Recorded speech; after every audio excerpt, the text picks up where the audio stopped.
عنوان تیرا رب کون ہے؟ انسانوں کی ہدایت کے سلسلے میں اللہ کریم نے اپنے نبی ابراہیم کو دنیا میں بھیجا۔ نوح اور ابراہیم کے درمیان بہت سے نبی دنیا میں بھیجے گئے۔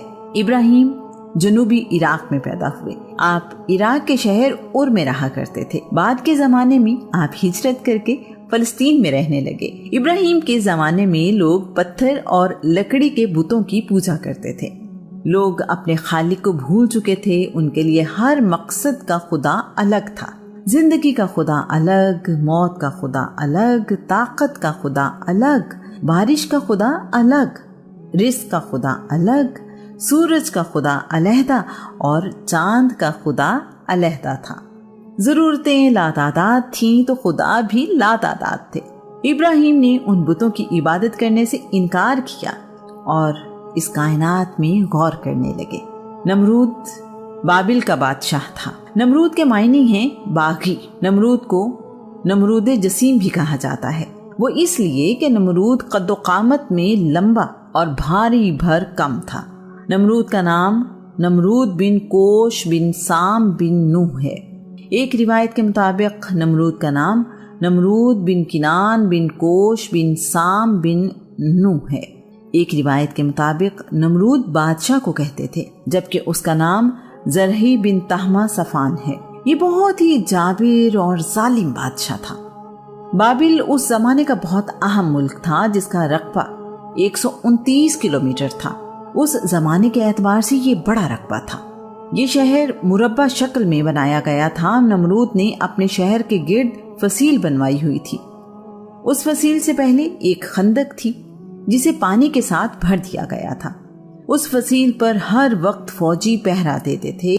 ان باتوں سے اندازہ لگایا جا سکتا ہے کہ نمرود کے علاقے میں کس قدر ترقی اور خوشحالی تھی۔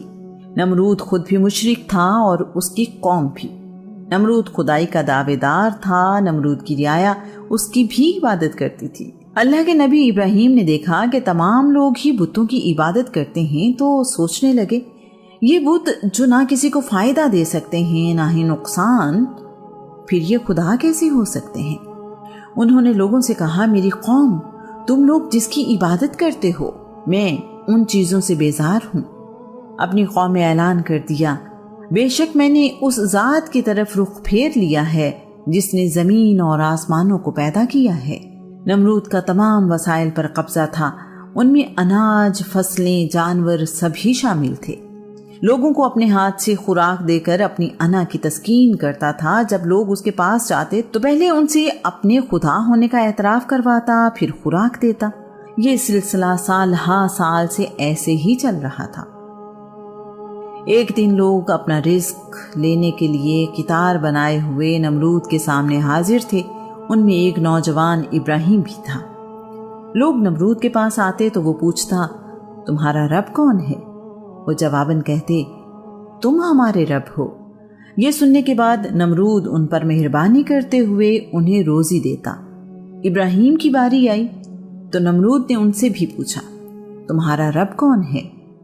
ابراہیم نے جواب دیا، میرا رب وہ ہے جو زندہ کرتا ہے اور مارتا ہے۔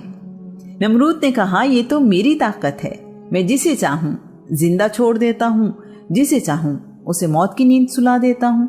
اللہ کے نبی نے کہا، میرا رب تو اللہ ہے جو مشرق سے سورج کو طلوع کرتا ہے، تو سورج کو مغرب سے طلوع کر کے دکھا۔ نمرود یہ جواب سن کر ایسا ہو گیا کہ کسی بات کی خبر نہ رہی۔ اس کے لیے یہ جواب نہایت غیر متوقع تھا۔ نمرود نے ابراہیم کو خوراک دینے سے انکار کر دیا۔ ابراہیم وہاں سے خالی ہاتھ گھر لوٹ آئے۔ ابراہیم نے راستے سے مٹی کا ڈھیلا اٹھایا اور اپنے دامن میں باندھ لیا۔ ان کا مقصد یہ تھا کہ گھر والوں کو اس بات کا علم نہ ہو کہ خوراک نہیں ملی۔ ابراہیم بھوکے پیٹ سو گئے۔ مٹی والی گٹھڑی ابراہیم کے بستر کے قریب ہی پڑی تھی۔ ان کی بیوی نے یہ گٹھڑی کھولی تو اللہ کریم کی رحمت سے مٹی ایک بہترین قسم کی گندم میں تبدیل ہو چکی تھی۔ انہوں نے یہ گندم پیسی اور آٹے سے روٹی بنا لی۔ ابراہیم نیند سے جاگے تو روٹی دیکھ کر حیران رہ گئے، اپنے رب کے حضور شکر گزار ہوئے۔ یہاں ایک تاریخی حقیقت کی وضاحت ضروری ہے۔ ایک روایت کے مطابق ابراہیم کے والد کا نام آزر تھا اور وہ بت پرست تھے۔ ابراہیم کے والد کا نام تاریخ ہے۔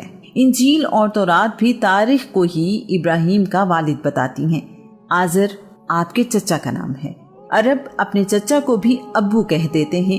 قرآن مجید میں آزر کے لیے ابو کا لفظ استعمال ہوا ہے، سن آف نہیں۔ ابراہیم کی مشہور دعا ربنا اغفر لی والی والدیہ، یعنی مجھے اور میرے والدین کو بخش دے، یہ دعا بھی اس بات کی تائید کرتی ہے کہ اللہ کے نبی اپنے والدین کی مغفرت کی دعا مانگ رہے ہیں۔ کسی مشرک یا کافر کے لیے اللہ کے نبی مغفرت کی دعا نہیں مانگتے۔ اللہ کریم نے اس دعا کی قبولیت سے انکار نہیں کیا، نہ ہی ابراہیم کو اپنے والدین کے لیے یہ دعا مانگنے سے منع کیا۔ اللہ نے اپنے نبی نوح کو کافر بیٹے کے لیے دعا مانگنے سے منع فرما دیا تھا۔ اللہ کے نبی ابراہیم کے والدین کے حق پر ہونے کی تائید رسول اللہ کی حدیث سے بھی ہوتی ہے۔ رسول اللہ نے کہا، میرے تمام نسبی والدین توحید پر تھے۔